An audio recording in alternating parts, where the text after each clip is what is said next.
My name is Georgia O'Connor. I'm a Senior Technology Leader in the Asset Performance team here at the National Transport Research Organisation. My background is in environmental engineering and asset management, with my research here at NTRO being focused on how we can better incorporate the impacts of extreme weather and climate change into our asset management practices.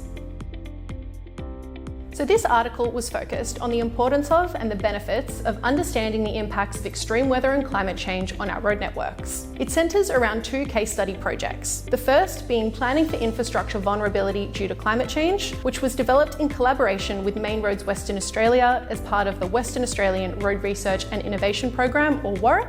And the second case study, which looked at incorporating bushfire impacts into road design, which was developed in collaboration with both Main Roads Western Australia and the Queensland Department of Transport and Main Roads as part of WRIP and the National Asset Centre of Excellence Research Program.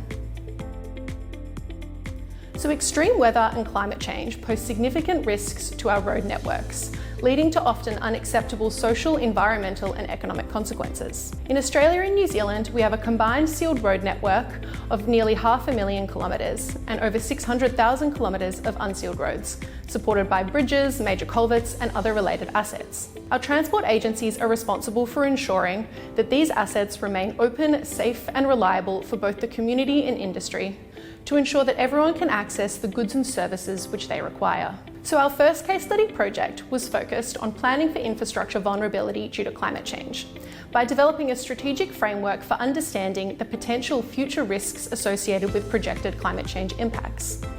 We did this by undertaking a pilot assessment using risk-based indicators for the exposure, sensitivity, criticality and adaptive capacity of road assets to future projected climate change. The outcome of this was focused around developing an initial prototype for a model to assist with road agencies understanding and planning for the impacts of future climate change.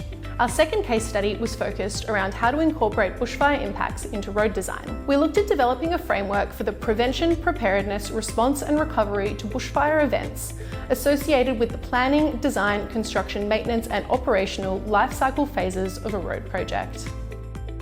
So by combining the outcomes of these research projects, transport agencies, local governments and asset owners can understand the current impacts of extreme weather on their road networks and safeguard these networks against potential future impacts associated with climate change. Potential use cases of this research can be focused on understanding how to improve the resilience of current assets, how to incorporate resilience into the design of future assets, how to determine what our critical links are on our road networks for disaster recovery, and understanding how to incorporate these impacts into the development of policies and implementation guidelines to assist with resilience planning. If you're interested in reading this journal article and learning more about the impact of extreme weather on our road networks and undertaking resilience planning for our road networks, please visit ntro.org.au/journal.